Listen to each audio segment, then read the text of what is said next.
Today I'm excited to meet with Ffion Davies, multiple-time world champion in grappling, who is going to be headlining the FPI 11 in Las Vegas on May 29th. She's also inked a deal with the UFC as well.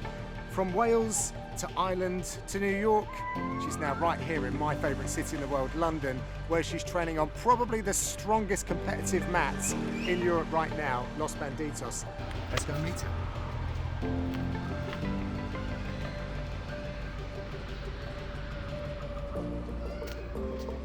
Okay, but I don't have a good kind of position here to sweep him. So what I'm gonna look to do is flare my elbow, okay, control this inside space and switch for my knee.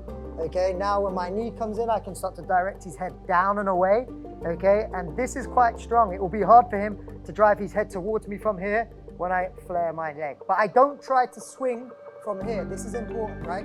So when we're here, we do not try to take our leg out and swing it over his body, because his head will drive towards my head and I will not get what I want, okay? So from here, as we drive down, my leg just curls over. We control the thumb with this like body grip kind of thing going on here. And then I'm gonna take a thumb post on his wrist, okay? And then from here, we can look to anticipate his roll, okay? And start coming through to finish, okay?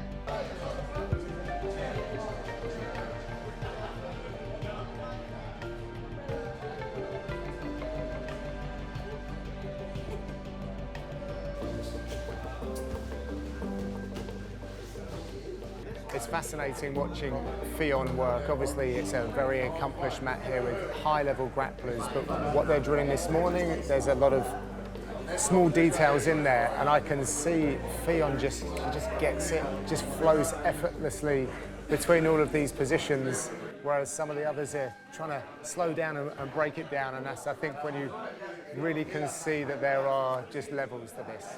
Okay, so what we are trying to do is a triangle choke, so the shoulder has to be compressed against the side of the neck. Okay, so don't try to lie flat and do not let the person step over you. I would cover the hip pretty well and then start to back heel to finish. Okay, you do have to understand how to choke somebody from here, and it can be a little bit tricky at first to work out, because if my calf is too deep on his ribs, I will not strangle him. Okay, so remember, we're doing a triangle choke, so the shoulder has to be driving into the side of the neck. So if I'm locked up here and I squeeze, I will not get the same effect. I will just kind of burn my legs out a bit. Okay, so it's very important that my calf is over his shoulder. And then from here, I would look to build height. Gets me a really good angle, like how my belly button sort of touching his ribs on the other side. And then I back heel and start to finish. Okay. Yeah. Just build a lot of height. Move around to the back. Easy peasy. We've got a couple of guys from my gym. We always come down here just to get new bodies. It's very good to work with guys that are here. They're so high level. We always learn some new stuff. It's always good to mix with different gyms that are this level. We've got the quality of people that are in here. It's insane. So we always come here, learn, see stuff that we've been working on, see if it works. Take some stuff from what these guys are teaching, and yeah, just watching the guys now. Is get my gable grip into the center of your back like this, and now when I put pressure through, I'm going to open my chest out here. So that's going to put a lot of pressure.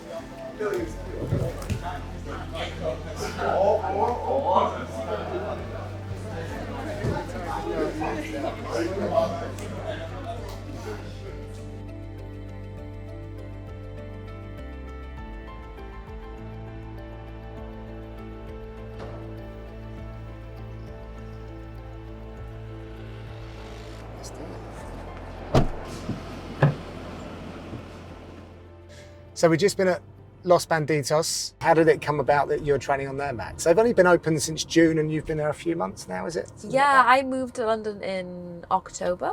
Roughly, I was doing a lot of traveling at that time as well with seminars. So it's a bit back and forth, but I've been there consistently since probably January, really. Right. And yeah, I feel like all the best competitors have really gravitated towards that, especially particularly in the Nogi.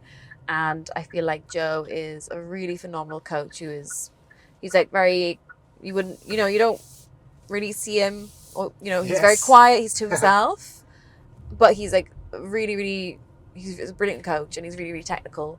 And I think there's lots of high level people in London, but I do think there was like a space that was lacking actual coaching and guidance. There's lots of like good places to go train, but someone who's there like actually talking through techniques and like helping you, like, and very hands-on. I think that was a little bit maybe lacking.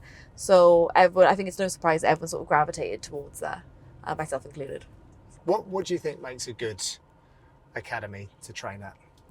I think it trickles down from the person at the top. And I think a coach who is really open-minded isn't just saying, this is the way I like to teach, or these are the techniques that I like, or the methodology that I like to teach with, and this is the best way and the only way. I think someone who has a open mind and is still eager to learn themselves is going to provide a good environment that kind of makes everyone else like that. Right. Because like I might have a style and I'm teaching, and it may not mesh with everyone, and that's okay. And I think just kind of letting people find their little nook in this game, it is really important. Like I would never want someone to like feel loyal to me and they must just train with me if that's not what makes them happy. At the end of the day, especially in jiu-jitsu, where it is very much like, you're a paying customer to a gym, and you need to be happy with that. Like you can't be paying money and then being afraid to train elsewhere. I think that's a little bit strange.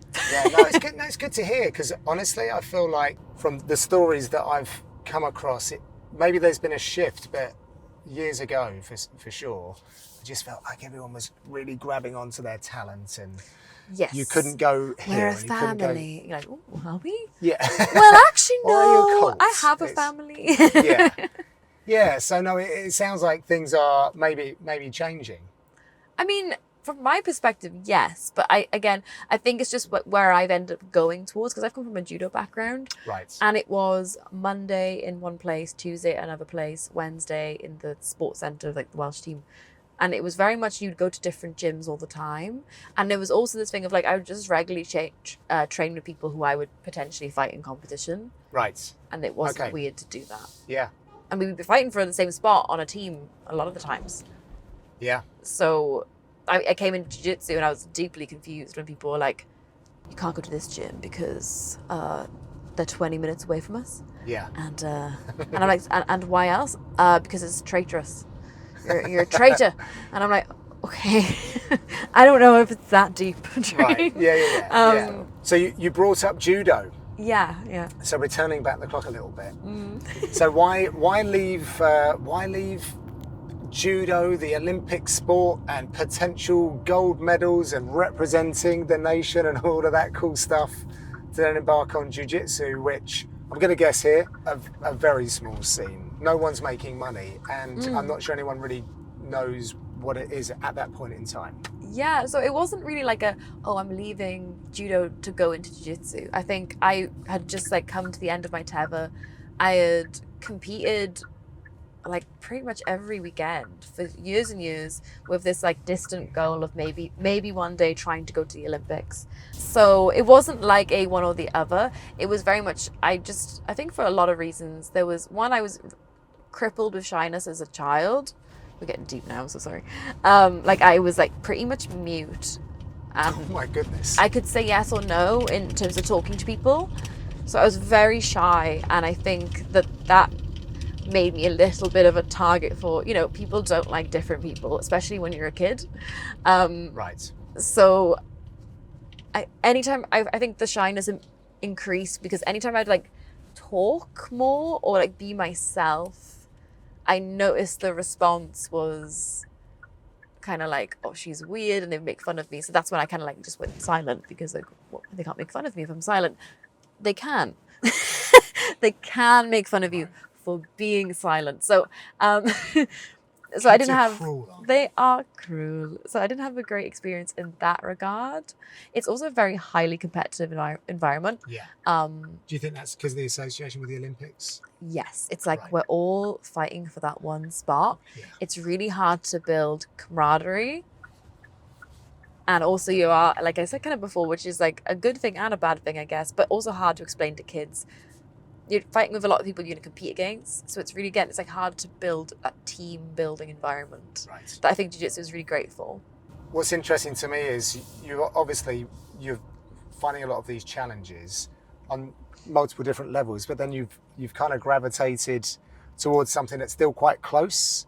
What was it about jiu-jitsu, or maybe it was MMA, but what was it about the difference that was enough and really did kind of capture your heart and mind? I feel like this is so corny. When I started jiu-jitsu, just like it felt right. I was like, it's all the things that I loved about judo. Right. But it's like I can do so much more, and it suited me so much more in terms of I'm really bad at like, and I think a lot of people can relate to this. I'll watch a technique and it falls out of my brain immediately. But yeah, like I feel like everyone's kind of like, oh, because the sport really does attract, and there's a joke about it, but it does attract a lot of people who may be neurodivergent. So those people who weren't maybe served best in school. Like I struggled a lot in school, and I think it was confusing, especially as a girl, because I wasn't like playing up, I wasn't like misbehaving.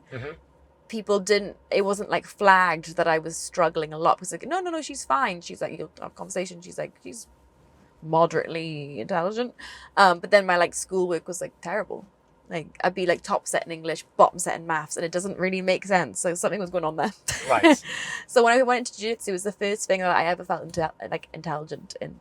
Oh, really? Like, yeah. It's wonderful to have found something like that, isn't And it was like, wow, I feel smart here, even though I'm not smart. But like, it was the first time that I ever felt clever and like, I'm picking it up. And I really do think that a lot of that was put down to my first coach, Chris Reese. Him, and obviously like Shaky as well. Yes. And I learned off Chris, and like it was fun, and he would use like, he's basically like teach it like it was a kid's class, like with metaphors and analogies that would stick in my head, and like fun names. It sounds silly, but like it's it great. Really, it just made sense. And I was like, it was more conceptual. I think that was something that was really helpful. It was a lot more this a lot with jiu-jitsu. conceptual rather than, judo is very, and I'm not hating on judo, I just think it's like how things click in your head. It's very like, these are the drills, like timing based. And with jiu-jitsu, you can be, it's like, it takes a lot of the athleticism away. Obviously it's helpful to be athletic, but it really does, you can be a lot more creative, and you can kind of like, you can mess up but still get the technique, if that makes sense. And you can find your own way to it, and you can freestyle a bit as long as you understand like the underlying concepts. Right. And I think it just suited me a lot.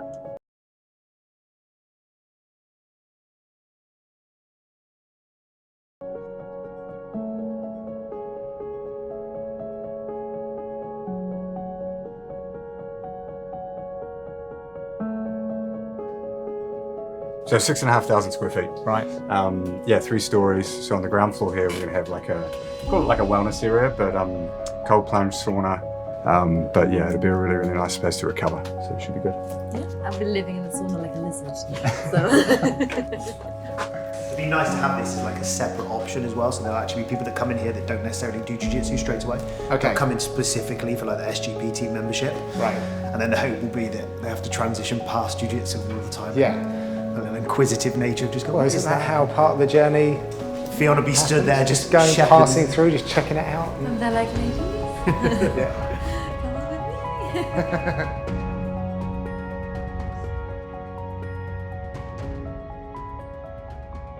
me. So here we are in your future workplace, very much in progress. Yeah. This is really interesting for me to come into a place like this and speak to the guys that are behind the project. I think that my first experience in this kind of world, it was more MMA, but jiu-jitsu as well, as we were in a scout hall and we would get out the jigsaw mats and throw them down, and then we would wipe them down and put them all back. It looks like jiu-jitsu and martial arts, like combat sports, are coming a long way, but we'll keep it on the jiu-jitsu conversation. How proud are you to have seen this evolution where we're getting this kind of facility in the UK? It's very surreal to think that people would want to invest this much in jiu-jitsu in general, but especially here in the UK. There's just nothing like it in Europe, and it makes me really proud to be part of it. And not only that, but to be like kind of like the head coach in it is crazy. I think as well, especially as like you're going back to being a woman in the sport, and I'm really sorry about that, but it is like super pivotal, I think, for UK Jiu-Jitsu in general, but like then to have myself as like the head coach, I think that's like pretty unheard of. There are obviously other female head coaches, but I think it's way more rare. So it's pretty surreal to think that it's happening and that people want to put money into that and put effort into that. Yeah, I'll come back to a couple of bits about the gym, but you just touched on something there, and you were saying about the female leadership role.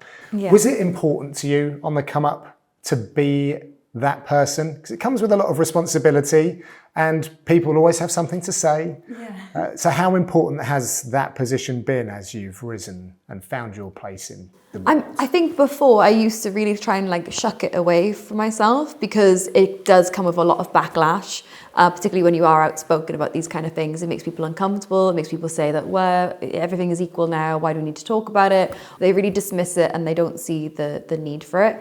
But I feel like I will have to just continuously talk about it. And I used to try not sort of like to push that responsibility away because my viewpoint very much was, I just want to be an athlete and like just not talk about the gender, right? I don't want to talk about being a female athlete. I'm just an athlete. And I still do feel that way to some extent. But at the same time, you can't really have that conversation without the context. And that I've come through where right now we're in this like amazing facility.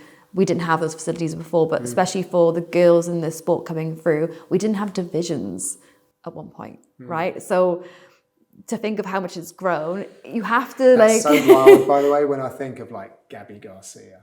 Yeah, it was mixed belts, it was mixed weights, and so it's really, if you can't see it, you can't be it. And I think that's important for me now is that when I started this sport, there weren't female coaches in my like direct vicinity. Certainly not in the UK yet, not in Europe, maybe in the US, but they were usually, you know, co-owners or they worked for their husband's gym, for example. Right.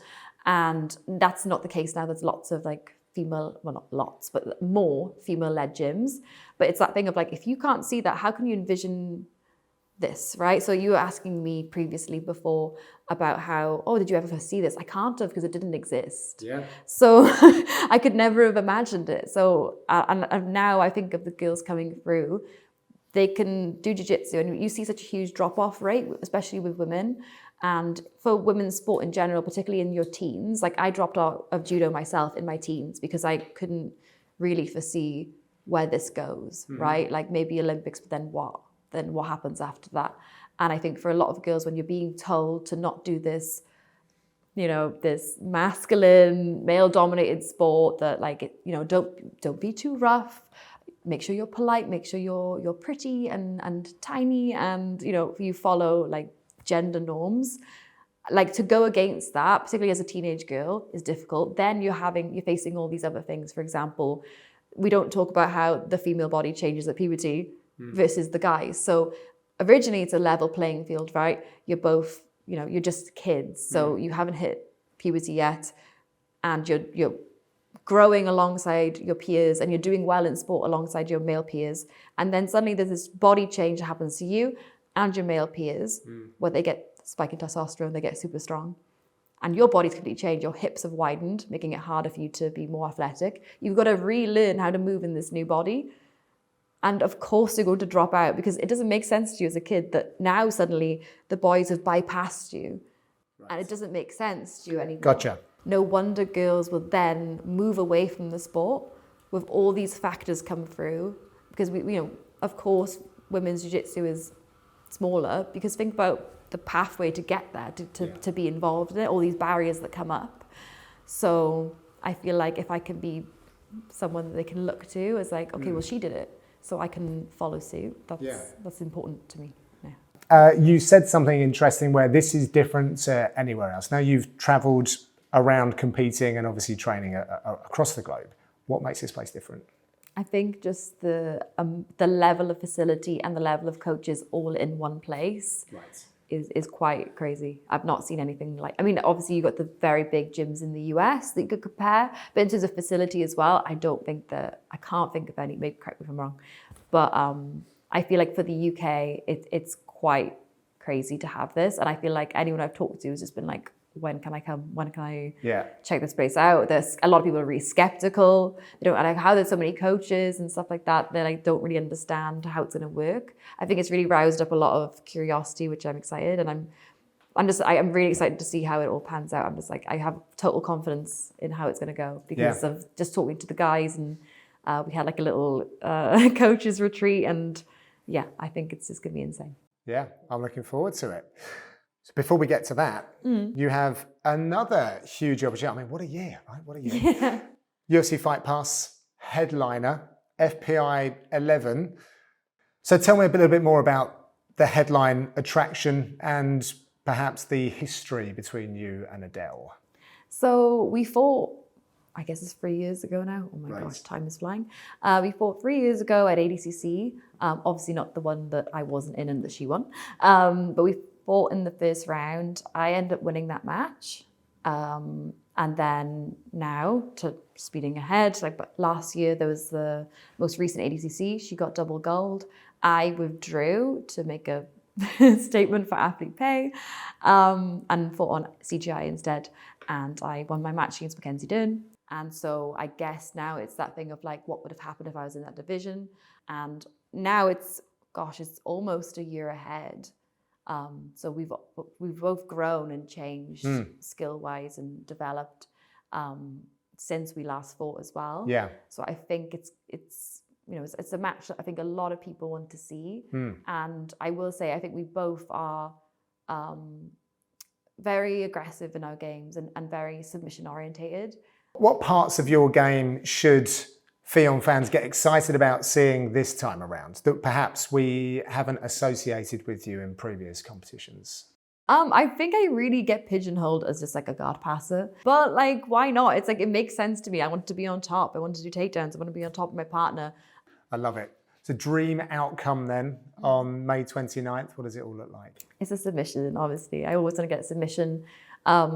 I'd like to, obviously positionally dominate as well and then finish. I've got like these certain ideas of certain things I'd like to achieve, but at the end of the day, whatever presents itself to me, I'm going to try and take that. Yeah. And I think obviously I want to submit, but I also want it to be I want it to serve the fans as well, because I think there's a lot of people who are really looking forward to it. And I think it's going to build such a great storyline in terms of the future. Like if we fight, maybe there could be a third or whatever, how it sets her off for her next matches, how it sets me off for my next matches. Yeah, there's some good storylines in there. I think so. And that's what the women's division needs is storylines. Yeah. Yeah, it's good. You've achieved so much and it looks like there's all these things coming up. But when you look at the board, I don't know if you have that, your board where you write everything down or a little book or wherever it might be, like what are your ambitions at this stage? Right now, I mean, I've got a 2-year contract with UFC. Right. And that's crazy in itself. I have like a ton of girls I would love to fight, and I guess it just depends how things line up. But I'd love to fight for a title. That would be really cool. I'd love to fight for like the 135 title, because 125, I like almond croissants. Good choice. Well, I like food, and I don't like having abs.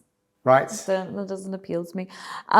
So Adele is smaller, so I want to make sure I'm going down for her, because it's, I don't want to ask her to come to 135, but normally I'd like to fight at 135, get a title, and have it in London. Imagine. Bring it to London. Why not? Why not? Bring it to London. I like it. I won't ask for Swansea. I'll ask for London. And then, and obviously with the gym, I'd love to coach the next generation of girls coming through. There's a ton of girls who will be coaching with me, alongside me as well here at Armour. And they're both already world champions, which is crazy. Nia Blackman and also Annabelle as well, Annabelle Lopez. So that would be my ambitions now, is to build this gym.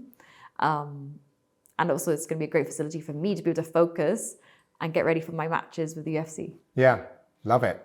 So coaching, what do you like about it?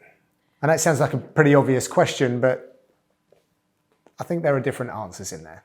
I think it's the antithesis to being an athlete. I wasn't expecting that. Really? Yeah. I love being a competitor. It's amazing, right? However, it's incredibly selfish. It's inherently selfish. and it's that part of it, the selfishness is like the one thing I hate is how selfish you have to be. With this contract, which is brilliant, is that I can have my time to be selfish in blocks, getting ready for my one match, right? Obviously, that means I'm going to be taking a step back from competing in other things, like the gi, for example. As much as I love gi jiu-jitsu, there is that element of like, I need to focus on my matches, stay healthy for my matches, as we've seen with the injuries, right? And prioritize that, focusing on my matches with the UFC.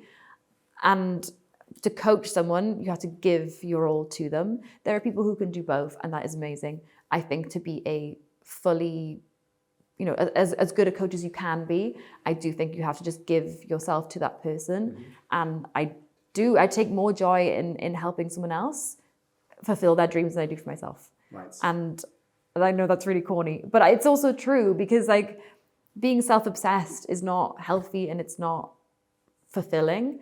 And as proud as I am of my competitive success, I do think there is I think it's the training in the lead up, it's the getting ready together, that camaraderie that is most enjoyable about it. What do you think makes a great coach? I think someone who is genuinely just wants to help the person and wants to actually help them improve, as opposed to being seen as a coach. I think there's sometimes the people who just want to be seen as they want to take ownership of their achievements, when that's just not the case. When you met Joe, for example, at Los Banditos, a lot of people don't know about him because he's just like, these are the athletes, they're good regardless, and he's helping them, right? So I think that is something that is I'm not saying like everyone who's like in the limelight with the coaching, I'm not saying that, but I do think there is something to be said for someone who really just wants you to succeed, and they want to impart as much wisdom as possible to you, and they're watching your rounds and they're trying to help as best they can, and it's really because they want you to do as well as you can, rather than trying to like gleam a bit of shine off of the athlete, for example. You do see that occasionally where the coach just wants to be, maybe they didn't quite achieve what they wanted to, so they just want to take a bit of your shine off, or whatever it is. I think I've been lucky with the coaches I've had, like with Joe and also JT, with how they've really just they just want you to succeed, and they just want to give you as much information as possible to help you achieve that. So in my experience, that's what's been the best. Yeah. You were around this in its early kind of development of the sport and the explosion. So with that in mind, is this now a viable option for people in the UK to make a good living, a really fulfilling life through jiu-jitsu? Are we there now? 100%. Like, I find it so funny, people are like, there's no money in jiu-jitsu, and I'm like, there is. There absolutely is.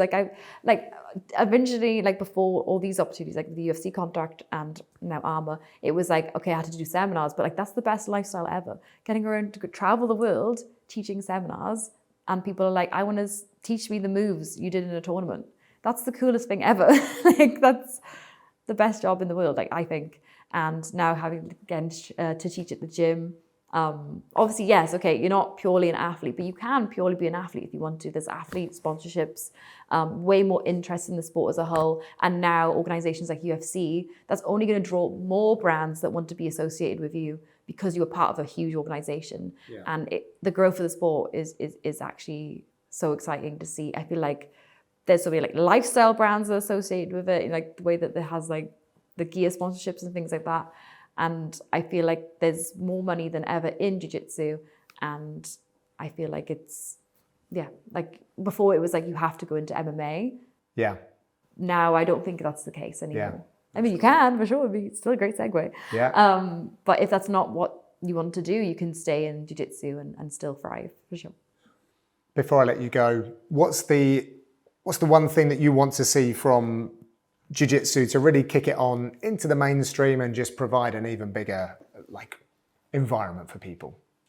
I think with the UFC and how it's the professionalism of the UFC and the things it's associated with, I think that will take it to the next step. I really do think that that's going to be a huge part of it, for sure. Okay. The next big push, especially, I think there's a lot of shows that, I don't know, I've talked about this a little bit before, but they're not having female athletes on Just there. not as inclusive. It's really regressive, and I think it's off-putting. And I think there are some things in the sport, like the heavy use of steroids, for example, that can be unfortunately associated with jiu-jitsu. It does have this like negative connotation with the sport. If things like this can be start to be peeled back and removed, I feel like it would be a big push in the right direction to have bigger brands and things interested in it. Because right now with that negative association or like the normalization of it, I think it can be fairly off-putting for the more mainstream brands to want to be associated with it. I've enjoyed today. Thank you. Thank you for giving me some tips on the mats. And I'm really excited, as is the rest of the jiu-jitsu world, to see this main event play out. I know there's a little bit of a delay, but maybe that's added to the story as well. So Yeah. thank you very much. And I look forward to seeing this place opened up and come down and get some more tips as well. Thank you. Thanks a lot.